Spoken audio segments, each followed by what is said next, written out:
Long Beach, Californie. Un soir d'été, en 1967. Les gradins d'une immense arène résonnent sous les acclamations d'une foule électrisée. Des milliers de spectateurs, des champions consacrés, des journalistes venus immortaliser l'événement et surtout, une attente insoutenable. Ce soir-là, personne ne le savait encore, mais l'histoire des arts martiaux s'apprêtait à basculer. Un homme, mince, intense, au regard perçant comme une lame, allait défier tout ce que l'Occident croyait savoir sur le combat à main nue. Son nom, Bruce Lee. Son adversaire, Victor Moore, quadruple champion du monde de karaté, détenteur d'une ceinture noire 10e dan, une légende vivante dont la réputation faisait trembler les rings du monde entier. Ce qui va se produire sous ces projecteurs ne durera que quelques battements de cœur. Mais ces secondes resteront gravées dans la mémoire collective comme l'un des moments les plus révolutionnaires de l'histoire du combat. Un affrontement qui ne se jouera pas sur la force brute, mais sur une vitesse si fulgurante qu'elle défiera les lois de la perception humaine. Vous allez découvrir comment un jeune homme venu de Hong Kong a pulvérisé les certitudes d'une génération entière de combattants. Et si vous aimez les histoires de rivalité légendaire, de dépassement absolu et de confrontations qui marquent à jamais, alors abonnez-vous dès maintenant à Expérience de vie. Vous ne voulez rater aucune des histoires les plus incroyables du monde du combat. Présentation des protagonistes. Avant de comprendre l'ampleur de ce qui s'est passé ce soir-là, il faut revenir aux origines. Qui était réellement Bruce Lee avant de devenir une icône mondiale ? Loin des paillettes d'Hollywood, loin des films qui ont façonné son mythe, Bruce Jun Fan Lee est né en novembre 1940 à San Francisco, dans une famille d'artistes chinois de passage aux États-Unis. Quelques mois après sa naissance, ses parents retournent à Hong Kong, où il grandit au cœur d'un territoire colonial britannique marqué par la tension, la pauvreté et une violence urbaine permanente.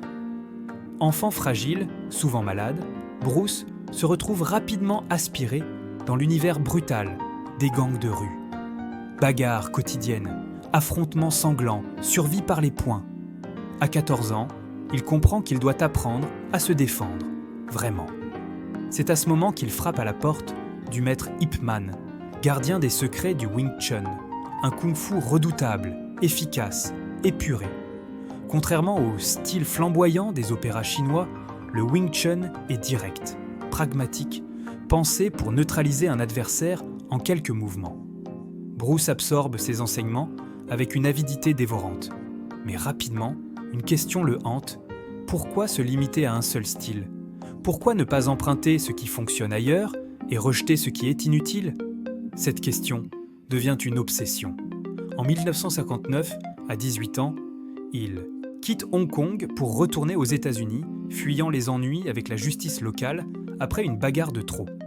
Seattle, puis Auckland, puis Los Angeles. Il ouvre des écoles d'arts martiaux, enseigne à des publics variés. Boxeurs, karatékas, acteurs hollywoodiens, fascinés par cette silhouette élancée, capable de frappes d'une précision chirurgicale. Sa réputation grandit, mais avec elle vient le scepticisme. Le kung-fu, pour beaucoup d'Américains de l'époque, reste une curiosité exotique, une danse théâtrale tout au plus. Le karaté domine la scène. Le judo a ses lettres de noblesse olympique. La boxe règne en maître absolu. Et ce jeune Chinois venu de nulle part ose prétendre que son style peut rivaliser avec les champions établis ? Beaucoup doutent. Beaucoup rient même. Mais Bruce n'est pas du genre à argumenter avec des mots. Il va prouver ce qu'il avance, devant des milliers de témoins. Face à lui ce soir-là, se tient Victor Moore, un colosse du karaté américain. 4 titres mondiaux. Une réputation bâtie sur des années de compétition féroce, de victoires écrasantes, d'adversaires mis au tapis sans pitié. Moore incarne tout ce que le karaté traditionnel a de plus redoutable. Discipline, puissance, technique éprouvée. Si quelqu'un peut exposer les faiblesses de Bruce Lee, c'est bien lui. La confrontation est inévitable. Et elle va tout changer.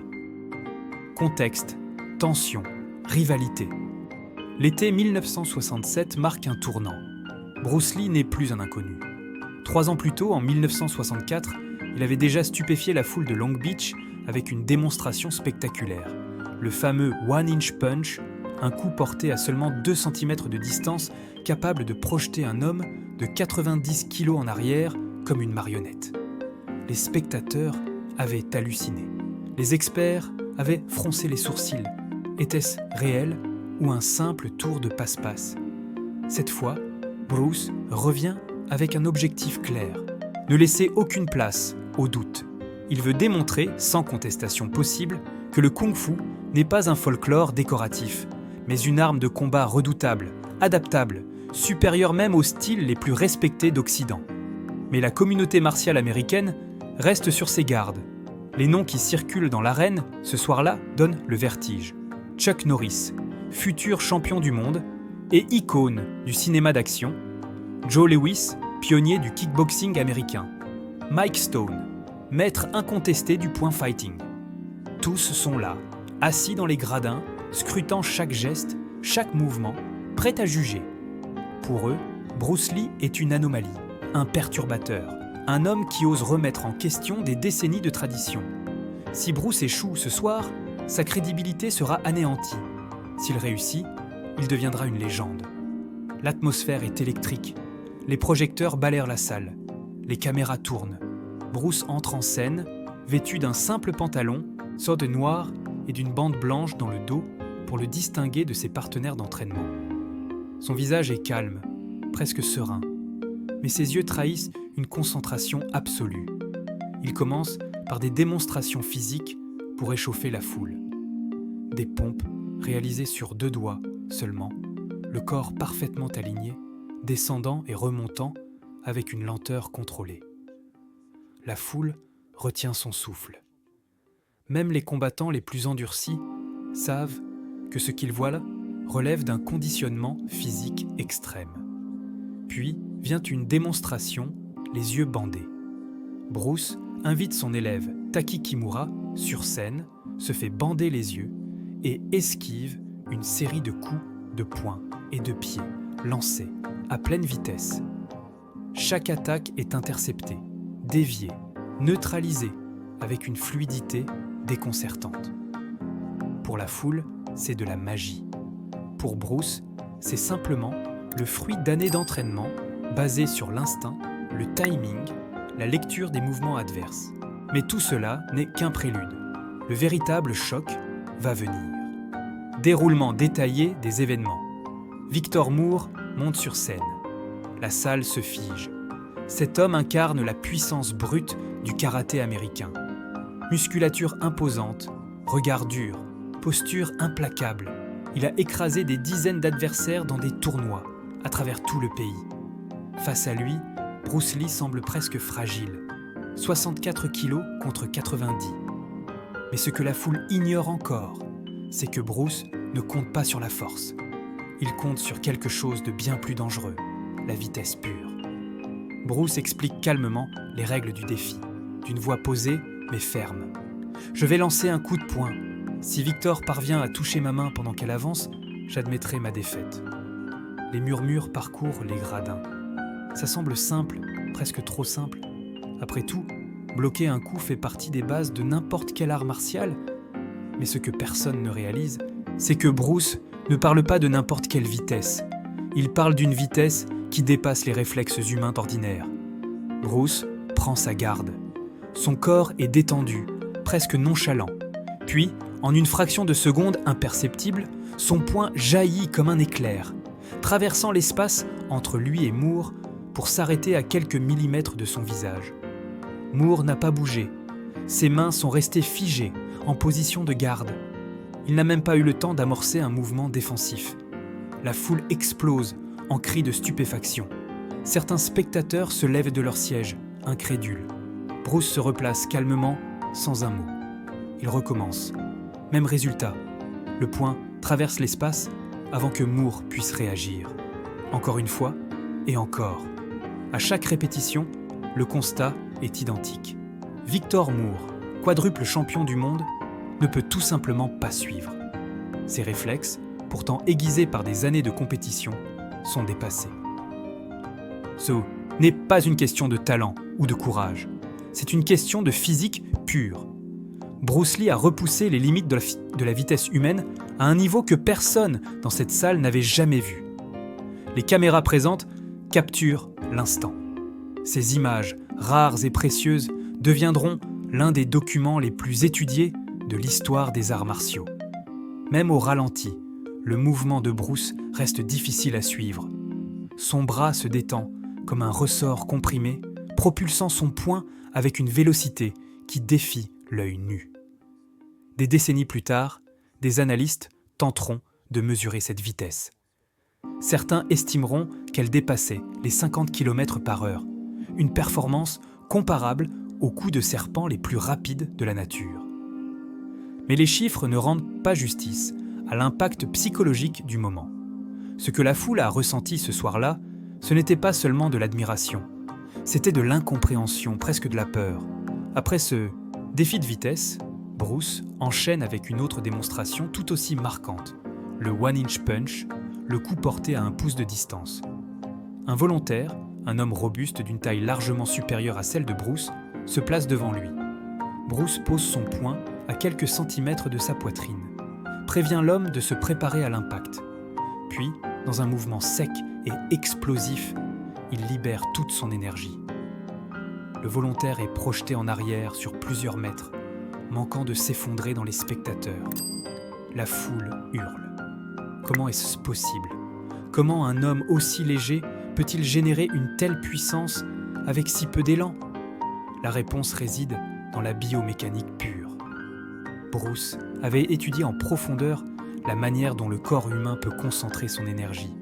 Hanches, épaules, jambes, tout son corps travaille en synchronisation parfaite pour canaliser une force maximale à travers son poing en une fraction de seconde. Pas de mouvement gaspillé, pas de théâtralité inutile, juste l'efficacité absolue. Puis vient le combat. Bruce affronte l'un de ses élèves dans un sparring contrôlé mais intense. L'élève ouvre les hostilités avec un coup de pied latéral puissant. Bruce l'intercepte instantanément, déviant l'attaque avant même qu'elle ne prenne de la vitesse. L'élève enchaîne avec une série de coups de poing rapides. Bruce glisse, esquive, contre-attaque en 2 frappes fulgurantes qui atteignent le visage de son adversaire. L'élève chancelle. Il tente une feinte, puis un direct. Bruce bloque et riposte avec un genou levé en direction de la tête. Seul le casque de protection empêche un knock-out immédiat. Le combat continue, mais l'issue est claire dès les premières secondes. Bruce domine chaque échange. Il n'est pas seulement plus rapide, il est toujours un pas en avance, anticipant chaque mouvement, interceptant chaque attaque avant qu'elle ne devienne dangereuse. À un moment, alors que l'élève tente un dernier assaut désespéré, Bruce frappe en premier, touche le visage, puis balaye les jambes de son adversaire qui s'effondre au sol. Bruce retient son coup de suivi, mais tout le monde comprend, dans un vrai combat, sans protection, ce serait terminé. Analyse, conséquences. Ce qui s'est passé à Long Beach en 1967 dépasse largement le cadre d'une simple démonstration. Bruce Lee venait de réaliser quelque chose d'inédit. Il avait prouvé devant une assemblée de champions, de journalistes et de sceptiques que le kung-fu n'était pas un folklore, mais une science du combat d'une efficacité redoutable. Victor Moore, malgré toute son expérience et son palmarès impressionnant, n'avait pas pu poser un seul doigt sur Bruce. Des années plus tard, Moore affirmera dans certaines interviews qu'il avait réussi à bloquer quelques coups et même à riposter. Mais aucun témoin oculaire, aucune image, aucun autre combattant présent ce soir-là ne confirme cette version. Chuck Norris, Joe Lewis, Mike Stone, tous ont raconté la même chose. Victor Moore avait été totalement dépassé. L'impact de cette soirée fut immense. Pour la première fois, les champions américains de karaté et de judo comprenaient qu'il existait une autre façon de penser le combat. Bruce ne se contentait pas de maîtriser un style. Il avait créé une philosophie martiale entière, basée sur l'adaptation, l'efficacité et le rejet des formes rigides. Cette philosophie, il l'appellera Jeet Kune Do, la voie du poing qui intercepte. Contrairement aux arts martiaux traditionnels qui imposent des katas, des mouvements codifiés, des techniques figées, le Jeet Kune Do encourageait les combattants à emprunter ce qui fonctionne dans chaque discipline et à rejeter ce qui est inutile. Du Wing Chun, Bruce gardait les coups en chaîne et les blocages d'interception. De la boxe, il empruntait le jeu de jambes et le rythme. De l'escrime, il retenait l'idée de la frappe directe, sans détour. Du judo et du grappling, il intégrait le contrôle et l'effet de levier. Le résultat était un système de combat fluide, imprévisible, dévastateur. Mais au-delà de la technique, Bruce enseignait quelque chose de plus profond. Il répétait sans cesse « Sois comme l'eau, mon ami ». L'eau ne résiste pas, elle s'adapte.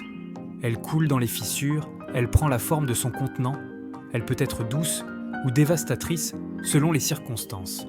Cette métaphore est devenue l'un des mantras les plus célèbres de l'histoire des arts martiaux, et elle résonne encore aujourd'hui bien au-delà du monde du combat. Athlètes, entrepreneurs, artistes, tous ont trouvé dans cette phrase une leçon de vie universelle. Ne pas lutter contre le changement, mais l'embrasser. Ne pas s'accrocher à des formes rigides, mais rester flexible, adaptable, imprévisible. L'influence de Bruce Lee sur la génération suivante de combattants fut considérable. Joe Lewis, qui deviendra l'un des pères fondateurs du kickboxing américain, a publiquement reconnu que Bruce avait transformé sa manière de penser le combat. Chuck Norris, 6 fois champion du monde de karaté, s'entraîna en privé avec Bruce pendant des années et intégra ses enseignements dans son propre style. Mike Stone, légende du point fighting, admit que Bruce avait ouvert ses yeux sur des dimensions du combat qu'il n'avait jamais envisagées. Mais l'impact le plus profond de Bruce Lee se manifeste aujourd'hui dans les arts martiaux mixtes, les MMA. L'idée même que les combattants doivent maîtriser plusieurs disciplines, boxe, judo, lutte, kickboxing, jiu-jitsu brésilien, vient directement du Jeet Kune Do. Dans les années 1960, cette idée était révolutionnaire. Aujourd'hui, elle est devenue la norme. Les champions de l'UFC, du Bellator, de toutes les grandes organisations de MMA s'entraînent exactement comme Bruce Lee le prônait, empruntant le meilleur de chaque style, en rejetant les traditions inutiles, en restant adaptable. Bruce Lee n'a pas seulement gagné un combat ce soir-là, il a planté les graines d'une révolution martiale qui continue de porter ses fruits des décennies plus tard. Conclusion, forte et mémorable, Long Beach, 1967. Quelques secondes qui ont changé l'histoire. Un homme de 64 kilos qui a défié les certitudes d'une génération entière de combattants. Bruce Lee n'était pas le plus grand, ni le plus fort, mais il était le plus rapide, le plus intelligent, le plus libre. Libre de penser au-delà des traditions, libre d'emprunter ce qui fonctionne et de rejeter ce qui est obsolète, libre de créer son propre chemin dans un monde qui voulait l'enfermer dans des cases. Ce soir-là, devant des milliers de spectateurs médusés, il a prouvé que le vrai combat n'est pas une question de force brute ou de technique rigide. C'est une question d'adaptation, de timing, fluidité. C'est une question de devenir comme l'eau. Des décennies après sa mort prématurée en 1973, Bruce Lee reste une icône intemporelle. Ses films continuent d'inspirer des millions de personnes. Ses enseignements sont étudiés dans les dojos du monde entier. Ces images de Long Beach, rares et précieuses, sont visionnées encore et encore par des passionnés cherchant à comprendre comment un homme a pu atteindre un tel niveau de maîtrise. Mais au-delà de la légende, au-delà du mythe, il y a une leçon universelle. Bruce Lee nous a appris que les limites ne sont pas celles que le monde nous impose, mais celles que nous acceptons. Que la vraie force ne réside pas dans les muscles, mais dans l'esprit. Que la victoire ultime n'est pas de dominer les autres, mais de se dominer soi-même. Alors qu'en pensez-vous ? Quelle leçon retenez-vous de l'héritage de Bruce Lee ? Est-ce sa vitesse fulgurante, sa puissance dévastatrice, ou sa philosophie révolutionnaire qui continue d'inspirer des générations de combattants et de rêveurs ? Partagez vos réflexions dans les commentaires. Chez Expérience de Vie, on adore échanger avec vous, connaître vos points de vue, découvrir vos propres histoires.